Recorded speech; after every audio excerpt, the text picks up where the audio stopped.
so I know it looks like I'm a bit of a Taurus nut, right? And that was not my intention, okay? I'm a very, I wouldn't say cheap, I'm a thrifty guy. I don't mind paying for things, I really don't, but I don't want to pay too much, all right? It's like here a little while ago, we went out to buy a car. I wanted a new car, and I didn't want to pay no more than 25,000 bucks because I didn't want to finance it, okay? So, you know, we went out and we bought us a car. Drove it off the lot that day. You know, we got a homestead, we grow food and stuff. I started out with a 1911, of course, all right? Whatever you want to think about 1911s, I went out and I priced the 1911s, I really did. And I ended up buying this Taurus. As you can see, it's well used, holster wear. I have no idea how many years I've owned this, but it was great. So I carried that gun every day for years and years and years and years. Then I started getting older and I decided I wanted something smaller to carry, right? So I went out and I was looking, and I looked at the Glocks, I looked at everything else, shot my friends' guns, I took them apart at the gun store on the counter, and I ended up with this Taurus G2, okay? It's an excellent gun. Anyone says that these are budget guns, I think that's a disservice. These things are more like a general purpose gun. Yeah, other guns got different features and are fancier, but you know, you're talking about a weapon that's designed for 2% of the gun owners out there. 98%, 97% of the guys that shoot and actually go out and shoot, these things are just fine. Could I go out and buy a 1911 with a better trigger pull? Yeah, I could. But, you know, for what I use it for, it's perfect. So I went out and this is my everyday carry. It is anymore. This, and then, of course, I got, you know, I always carry a backup with it. So, and anyway, that's what I carry every day. I liked it so much I wanted to go get one for my wife. They didn't have it in black, so I ended up buying the G3C. Same thing. I actually like this one better. It's got better sights. But then I wanted a full-size polymer, so I bought this. And let me tell you something. These guns, I don't care what you think, these things are fantastic firearms, especially for the money you're paying. I've got a large family. Everybody shoots. Now, I knew I wanted to go out and I wanted to buy something a little bit fancier. And I should tell you, my budget was $1,800, $1,900 is what I was willing to spend. So I went to the gun store and I had them bring in a Beretta and a Gerson and this one. Now, this is beautiful. I got the whole grips put on it. I ended up buying the Taurus. All right, and if you think there's a difference in the quality between this Taurus and a Beretta, you're gravely mistaken. I have taken them apart, all right, at the gun store. Now, this gun right here, before the United States Army ever even adopted the M9 or the 92, whatever you want to call it, before they adopted that, when I was in the military, I carried a 1911. That's just what we were issued. That's what we were issued and what we carried. Back in the mid-70s, Beretta had a military contract with Brazil to manufacture this pistol. Of course, not all fancy looking like this, but the black version of it. Now, anybody who knows about firearms know that whenever you get a manufacturing contract, they want you to manufacture the thing in country. So what you're actually looking at is Taurus, when the contract was fulfilled from Beretta, Taurus actually bought the manufacturing plant, the tools, the dies, the whole 9 yards. What, we got a glare? Yeah, it's good though. There you go. Better? Okay. So they bought all the manufacturing tools, the dies, the whole 9 yards. When you take this thing apart, I mean, this is a pistol that has been manufactured in the same plant for 50 years. The quality on this thing, I don't know if you can see it or not. It's absolutely gorgeous. All right. The things that I did not like about the Beretta was it had a plastic operating rod. This rod here, instead of stainless steel, it was plastic, some sort of polymer, and it did have polymer parts inside it. All right, and it had the slide-mounted safety. Now, I've had problems with those before, racking it, you know. That's where you put your hand, that's where the safety is. It could just be a me problem, but I just kept hitting the safety, and I didn't want that, right? The Gerson was the same way. It was pretty good quality. When you take them apart, the Gerson was made in Turkey, and when you really sit there and you really take them apart, I mean, I like the frame-mounted safety. Taurus does make some with the frame-mounted safety. They're on the higher end of their thing, which I didn't mind, but it's still, when I really looked at it, pound for pound, I had it between the Taurus and the Beretta, and I think this was... Oh, it was like $540, and the Beretta was $699, roughly $160 more. I didn't really care about the price, but they're not making this anymore, Taurus. Okay, if you go to their website, all they have is the blued one, right? And I really wanted stainless steel. I feel I'm old enough to you know what I mean? To pull off the pimp gun. Now this would be a really good range toy. I don't know if it would ever become my go-to. No, my go-to, I mean, when shit hits the fan, is most definitely the 1911. It's got a better feel to the hand. I mean, people like the double stack with all the...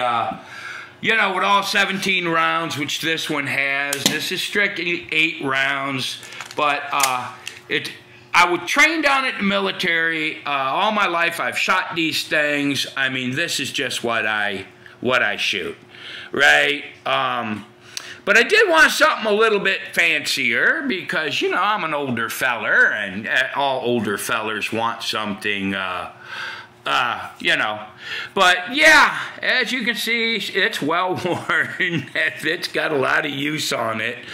I mean, literally, this thing has thousands of rounds through it, all right? But anyhow, this is the new one, right? I just thought it was beautiful. It'll be great at the range. But yeah, if you're really thinking that the Taurus had a 4.7-inch barrel, this has a 5-inch barrel. They're not tip barrels. It's a steady flat barrel. It doesn't tip up or anything like that. The frame is a milled aluminum, just like the Beretta.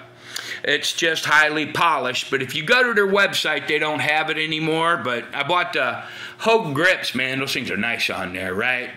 Mm-hmm. But...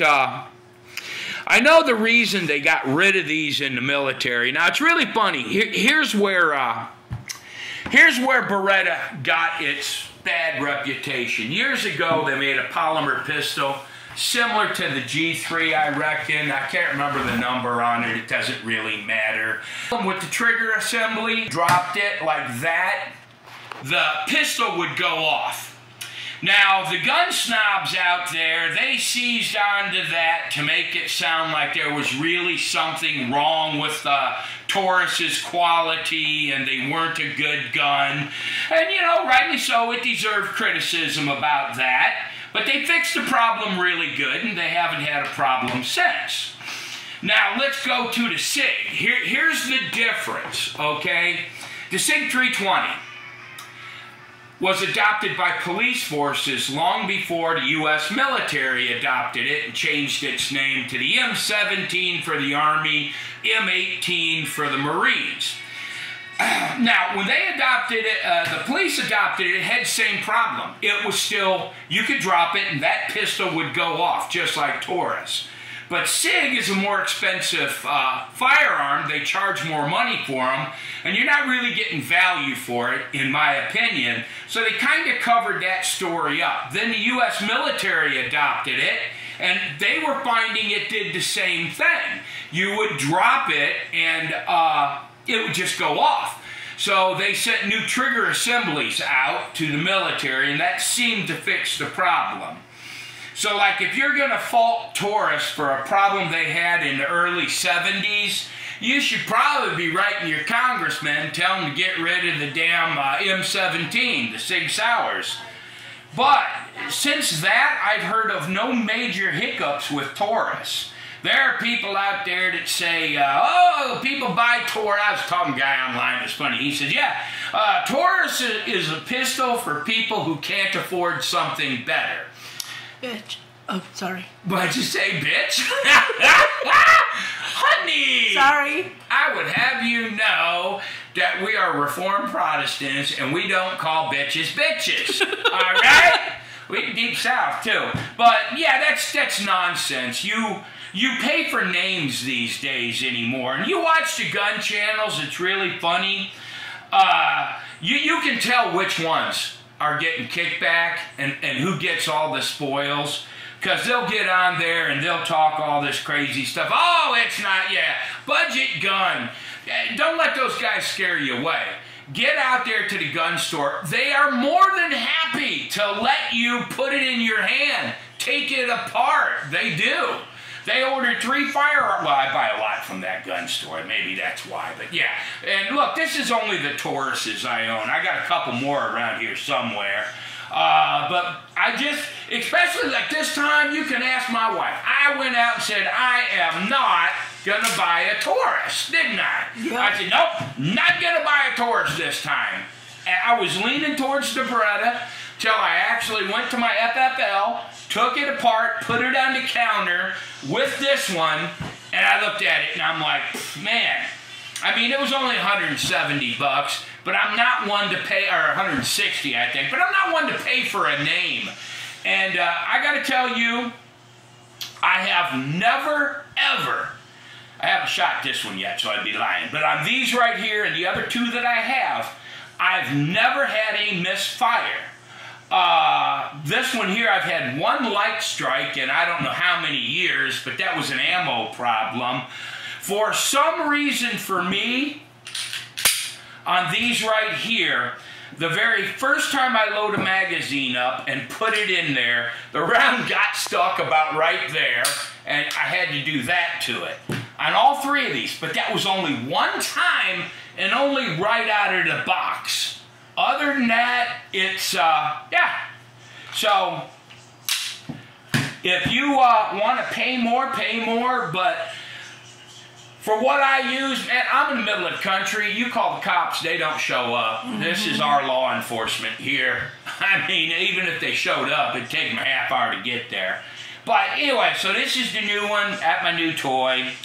But for all you other people out there, I mean, go to the store and look. I mean, you save quite a bit of money. Put it up there on the counter. You can go in there and put these on the counter.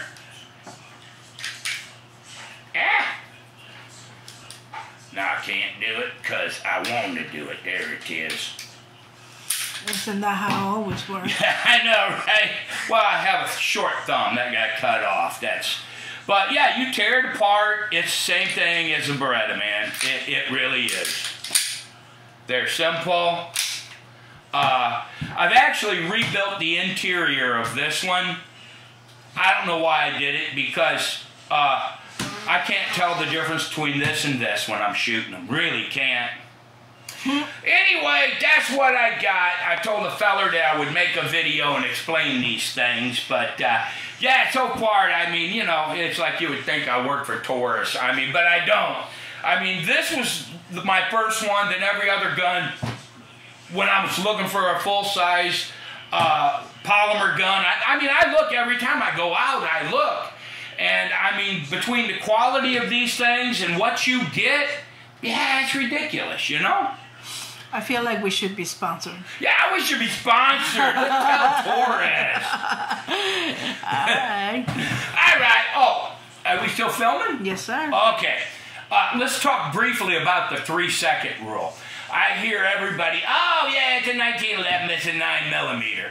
Look up on the FBI website, okay, and look up the rule of threes. 3 seconds, 3 shots, right, 3 feet.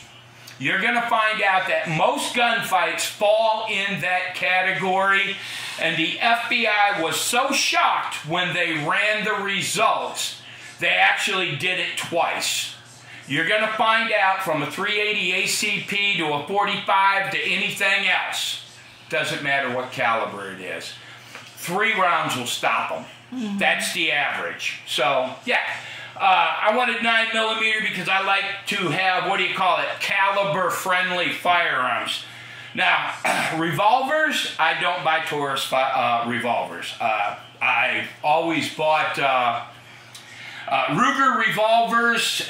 All my revolvers are Ruger except for 2. I have 1 Diamondback and 1 North American Arms pocket pistol and a .22 Magnum. But yeah, all the other revolvers I have are pretty much Ruger. Anyhow, that's what you got. Bye-bye. Bye-bye.